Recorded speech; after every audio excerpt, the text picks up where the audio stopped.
Exodus chapter 2.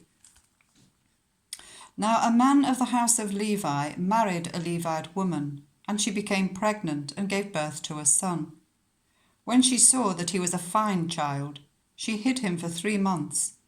But when she could hide him no longer, she got a papyrus basket for him and coated it with tar and pitch. Then she placed the child in it and put it among the reeds along the bank of the Nile. His sister stood at a distance to see what would happen to him. Then Pharaoh's daughter went down to the Nile to bathe, and her attendants were walking along the river bank. She saw the basket among the reeds and sent her female slave to get it. She opened it and saw the baby. He was crying, and she felt sorry for him. "This is one of the Hebrew babies," she said.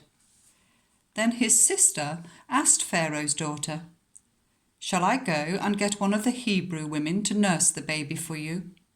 "Yes, go," she answered, and the girl went and got the baby's mother. Pharaoh's daughter said to her, "Take this baby and nurse him for me, and I will pay you." So the woman took the baby and nursed him. When the child grew older, she took him to Pharaoh's daughter, and he became her son. She named him Moses, saying, "I drew him out of the water." One day, after Moses had grown up, he went out to where his own people were and watched them at their harsh labor. He saw an Egyptian beating a Hebrew, one of his own people. Glancing this way and that, and seeing no one, he killed the Egyptian and hid him in the sand. The next day he went out and saw 2 Hebrews fighting. He asked the one in the wrong, "Why are you hitting your fellow Hebrew?"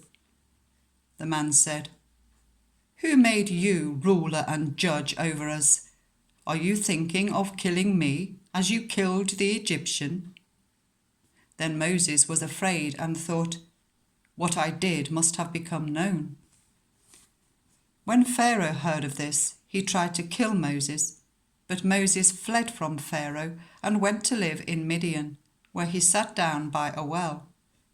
Now a priest of Midian had 7 daughters, and they came to draw water and fill the troughs to water their father's flock. Some shepherds came along and drove them away, but Moses got up and came to their rescue and watered their flock. When the girls returned to Reuel, their father, he asked them, "Why have you returned so early today?" They answered, "An Egyptian rescued us from the shepherds. He even drew water for us and watered the flock." "And where is he?" he asked his daughters. "Why did you leave him? Invite him to have something to eat." Moses agreed to stay with the man, who gave his daughter Zipporah to Moses in marriage. Zipporah gave birth to a son, and Moses named him Gershom, saying, "I have become a foreigner in a foreign land." During that long period, the king of Egypt died.